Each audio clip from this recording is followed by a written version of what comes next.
Thank you for watching this video about AI for finance leaders, from everyday wins to strategic impact. I'm Danny de Vries, ex-CFO of Priority Telecom, which was listed at the Euronext in Amsterdam, the Netherlands. I'm a financial expert. In the last decade or so, I've been specializing in AI and marketing. And I'd like to walk you through where you can use AI in your business, specifically in your financial role. Now, you may be thinking, okay, AI, where can I use this? Do you have some examples? Yes, we're going to go from using large language models to more sophisticated workflows to use AI in day-to-day operations so that you can do things faster and identify where AI is best suited in your department right now. A little bit about me. I've been in a finance role for a while. I started as an auditor at PricewaterhouseCoopers, then became a controller at a company called Wella. After that, I transitioned into a CFO role at Priority Telecom that was listed at the Euronext at that time. After that period, as my financial leadership ended at Priority Telecom, I went into marketing and automation. And over the last 15 years, I've really focused on marketing and automation, where I've helped hundreds of businesses grow their top and bottom line. Nowadays, I really focus on AI transformation, automation, and helping businesses grow at i.t.NOW. So what are we going to talk about in this video? We're going to talk about AI in finance. We'll touch on large language models and how you can use those in finance. Then we'll go a little bit deeper in how you can automate certain core finance tasks. We'll look at some advanced techniques with agentic AI, and we'll touch a little bit on AI in risk management. A very important thing that we'll talk about is the human in the loop when working with AI and how you can best get started. So first of all, we'll talk about how you can use AI in finance every day and some quick wins. I will show you how you can summarize legal documents, how you can use that in negotiations, and how to quickly create board memos to present anything, whether it's your team, whether it's your department, whether it's other people or your business partners. The first example for basic use of large language models is if you get a legal contract and you have to negotiate this legal contract. Now, you're not a legal expert, but you can invite a legal expert to go over a contract. In this case, we've got a contract that is about 36 pages long. You need to negotiate this with one of your vendors. So what you can do with large language models, whether this is ChatGPT, Claude, or Gemini, you can actually interact with this document and make sure that you're well prepared for these negotiations. I'll give you a couple of examples of prompts that you can use. First of all, we want to get that document shared with ChatGPT. So let me do that just first. I'm just going to pull that in. And I'm going to tell ChatGPT how to act in this conversation. So the first thing I'll tell it, you are a vendor contract legal expert, interpreter, and negotiator for over 30 years in reviewing and negotiating contracts. My first question will be, can you summarize this legal contract at a 12th grade reading level and highlight any legal and financial risk? You can see it's going to read the document and report back to me. So it'll give me a brief summary. It'll show me who the parties are, what's being agreed to. In this case, we're hiring the vendor for providing technical and consulting services. It's a term of 3 years. It has a termination clause, certain payment terms, and accrued interest. Now I can go into this a little bit further and say, please review the attached contract and highlight the most important items to negotiate. And then it'll give me financial terms, service credits, interest, and legal risks. Now, I want to take it a step further because it's a master negotiator, right? So my next prompt would be, please provide me with all the arguments I can use to improve my position as a buyer of these services. And it'll provide me with all the financial arguments that I could use in order to negotiate this contract. In this way, you can actually prepare for negotiations, looking at legal documents, not being a lawyer yourself, but finding out, hey, where are the opportunities that I can leverage this knowledge that I just gained in my negotiation. You can see that you can reduce the time considerably to prepare for negotiations, review contracts, etc. So let's look at another example. For example, you need to create a board pack for the recent quarterly financials. Now, I took an example here of a public company with some annual results, income statement, balance sheets. Just made a copy of that. I'm just going to load that in. In this case, let's use Claude. I copy this into this chat window. Let's assume these are your own financials and you want to create a board pack. I'm telling it that it's a experienced CFO presenting the latest financials to the board. Please provide me with a professional and compelling narrative about these latest financials. You can see here that it picked up on the latest share price, revenue performance, profitability metrics, operational expenses. It looked at the balance sheet with the total amount of assets. It quickly looked at the cash flow generation and the strategic outlook. So it already gave me a structure for my board report, and I can pick up on the trends that it has recognized. So let's have a quick look at what it said on the strategic outlook. Looking forward, PBF Energy remains well positioned to capitalize on North American refining advantages, including favorable crude oil differentials and growing product demand.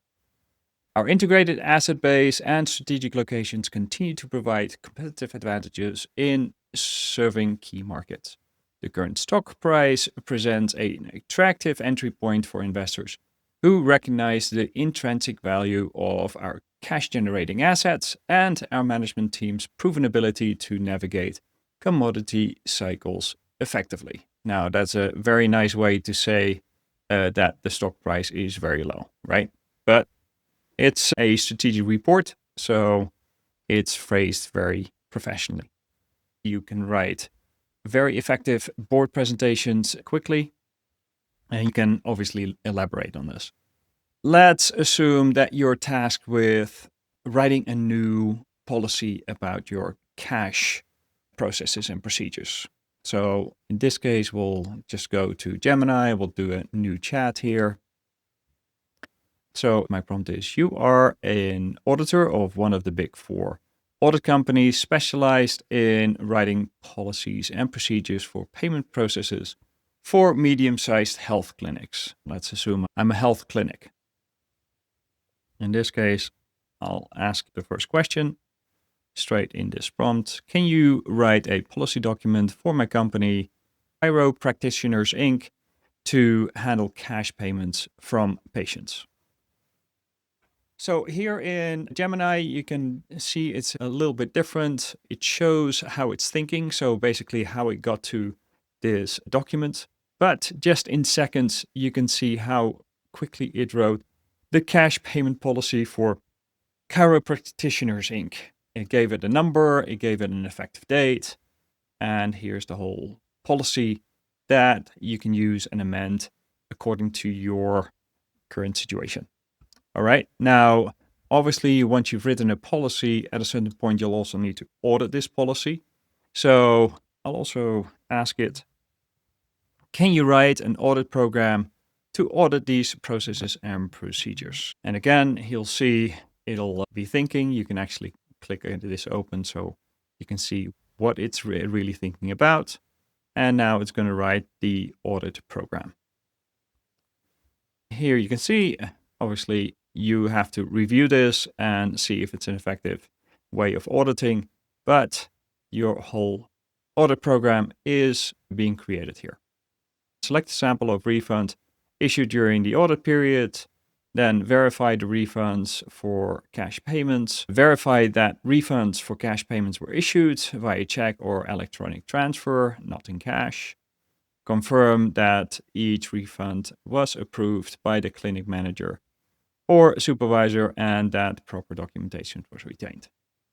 But these are examples of how to use these LLMs to make your life easier. So I hope you can see that with some simple prompting, you can save hours in a day. What used to take hours, you can now do in minutes, just by using these chat windows with any of these large language models. Now, let's step it up a bit. We're going to talk about more advanced finance tasks where the prompting needs to be a little bit more sophisticated. Okay. And we'll use an example of reconciling a general ledger with a bank statement. In this example, we have an export of a bank statement and an export of the general ledger account. The goal is to match these two, get a complete audit trail, and see if we can reconcile the bank with the general ledger. Okay, so we got two files here, and those two files will import into, in this case, ChatGPT. So here we are, and then we got to put a prompt in which is a little bit more extensive than the prompts that we've used in the earlier example. So let me grab that. Okay, so this prompt is a little bit more extensive. Let me walk you through.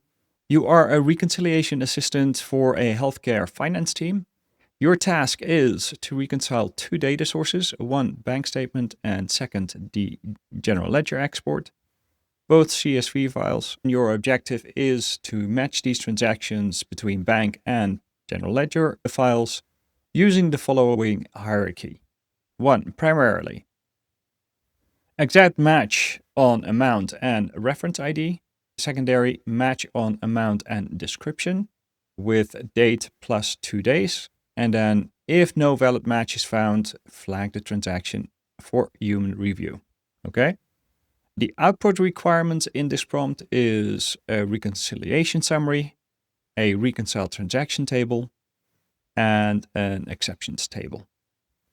Then what we want to do is to make it bulletproof, to provide a full audit trail. And those requirements are, for every reconciliation run, generate a full audit log that includes unique ID, timestamp, and matched decision rationale. Look for user review input and provide a AI confidence score if available, and provide a full before and after match state. The audit trail must be exportable in a CSV or JSON format and persistable for review by auditors, financial controllers, and compliance teams. Some additional controls: ignore transactions with less than $1. Treat positive amounts as credit, income, and negative amounts as debit. Ensure many matches unless explicitly allowed. Default is 1-to-1. And apply conservative logic. Anything below 90% confidence should be flagged for human review. Begin by ingesting the bank statement and general ledger CSV files. Then output the structural reconciliation report with all required sections and audit trail data. Respond in structured markdown for easy parsing into other automation tools. We can reuse this prompt for any reconciliation that we do. Let's see what it produces. Okay, it's now analyzing, doing some Python coding. It takes those two files. We can see these transactions are matched. And we have 3 items for review. The total matched amount is 20,000. The exceptions are these transactions, and now we can take action on those mismatches. This is the table of those 3 transactions, and the audit trail is provided. You can see this is done in seconds. Export your bank statements, export your general ledger accounts, use one of these large language models to match the two, and use these type of prompts over and over again, right? Create it once, test them out, work with it, and then you can use these over and over again. I hope you see with more advanced prompting, you can have AI and large language models help you out with more complicated tasks in your finance role. Now we'll step it up further with using workflows and agentic AI in your finance role. So in this next demo, we're going to use an automation about invoices that we receive to see if we can detect fraud. We will extract the data from a PDF invoice, cross-check that with approved vendors, flag suspicious details, and send an alert if there is a possible mismatch. And we'll make sure that we will have audit-ready documentation about the whole process. Okay, on this automation, we've got an Airtable with 2 tables. One table with the suppliers for this demo and no invoices yet that we're verifying. How does that look on the back end? Every time an invoice is created, it'll be received by this webhook. It'll grab all the information from that record and it'll download that invoice. That invoice will be sent to an AI agent that's using Claude, and it will take all the data it'll find on that invoice and it'll match it with the supplier. Then we got a code node to interpret all of that information and it'll send it back to the Airtable in the fields that we have here in the invoice and populate all these fields. If it has detected a mismatch, then it'll send an email out to the respective person that has to review this transaction before payment. Let's run this. We've got the form here and the provider is Acme Corp. And we will attach that invoice here. Okay, we will submit. That will start the automation. We will see that here. This automation is now running. And once it has stopped, we can see what the output is. The automation has run. We can look at the Airtable, what it has done. You can see that the vendor name came up.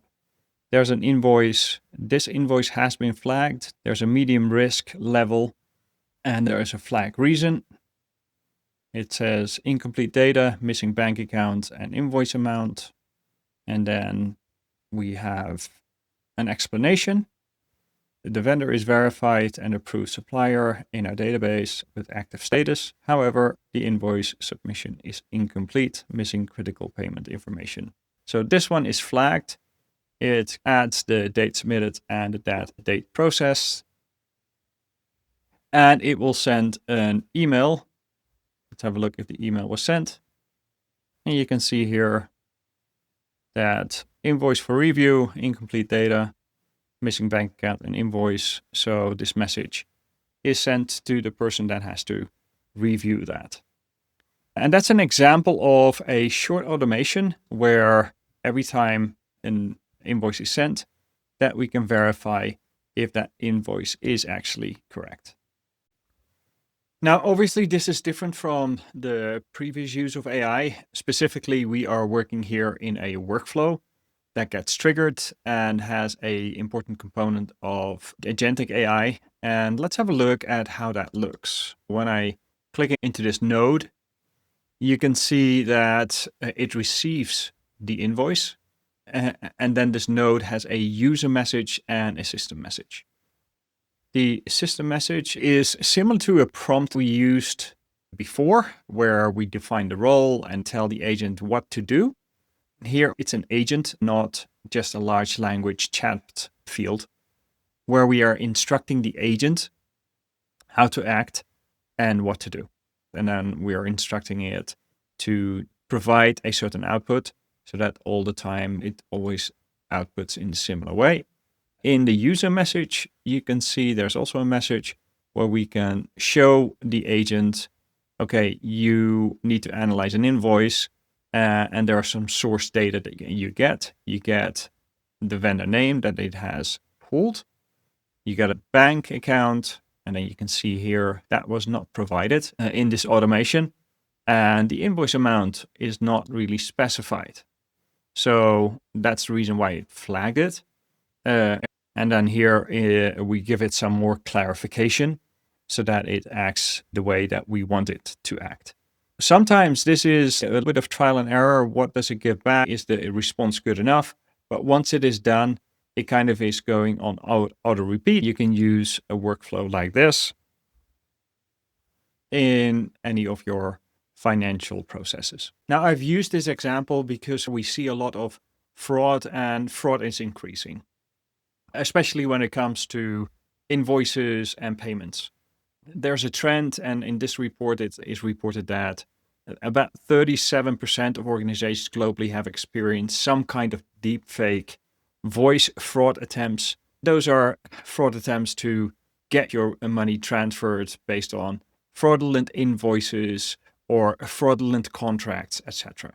Right? We at i.t.NOW specialize in preventing that and provide you with the systems and the knowledge to prevent all of these things. Just to reiterate, cybersecurity is a financial risk and therefore is a responsibility for a financial professional like you. Remember, a single fraudulent payment can cost you tens or hundreds of thousands of dollars, and it's very hard to get your money back. So I hope you get a glimpse of where you can use AI in your financial role.